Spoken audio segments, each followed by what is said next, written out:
नहमदुहु व नुसल्ली अला रसूलिहिल करीम अम्मा बाद। हज़रत अली रज़ी अल्लाह तआला अन्हु ने फरमाया, मन अरादा इज़्ज़न बिला आशिरा, जिस आदमी को दुनिया ने जलील कर दिया और वो इज़्ज़त की तलाश में है, किसी तरीके से मुझे इज़्ज़त मिल जाए, ख़ानदान वाले भी उसका साथ नहीं दे रहे, वग़िनन बिला माल, और उसके पास मालदारी भी नहीं, दौलत भी नहीं, उसके पास खाने को कुछ भी नहीं, और वो मालदारी चाहता है, उसके पास कोई भी ऐसी चीज नहीं है जिसके जरिए से पैसा आ सके, सारे रास्ते बंद हैं। वह हैबतन बिला सुल्तान, और वो ये चाहता है कि मेरा दबदबा हो, मेरा रौब हो, मेरा कोई हया करे, लेकिन उसके साथ कोई भी ना हुकूमत वाला है, ना उसके पास फौज है, ना उसके पास हथियार है। और नंबर 4, वजाहतन बिला इखवान, और वो मशहूर होना चाहता है, फेमस होना चाहता है कि लोग उसको पहचान लें, जान लें। बस वो क्या, वो एक काम करे,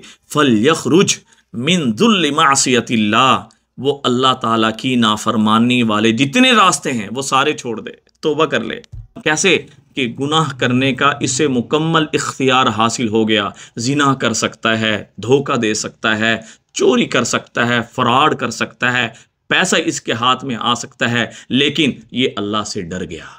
एक काम के मतलब अल्लाह से डरना इसे आ जाए, गुनाह से तौबा करने की तौफीक इसको मिल जाए, इला इज़्ज़ि ताअतिल्लाह, और अल्लाह ताला के ताबेदारी वाला रास्ता इख्तियार कर ले। जब भी अजान हो, हर काम को छोड़ दे, पसे पुश डाल दे और अपने माथे को अल्लाह के कदमों में रख दे, नमाज में लग जाए। इंशाअल्लाह ताला अल्लाह ताला ये सारी नेमतें उसके कदमों में डाल देंगे। बस ये 2 काम कर ले, अल्लाह पाक ये चारों नेमतें फरिश्तों को कहेंगे प्लेट में रखकर इसके सामने हाजिर कर दे। इस बात पे आजा। हज़रत अली रज़ी अल्लाह तआला ने फरमाया, दुनिया भी तेरी और आखिरत भी तेरी। दुआओं में याद रखें, सदका जारी समझ के शेयर करें। अस्सलामु अलैकुम व रहमतुल्लाहि व बरकातुहू।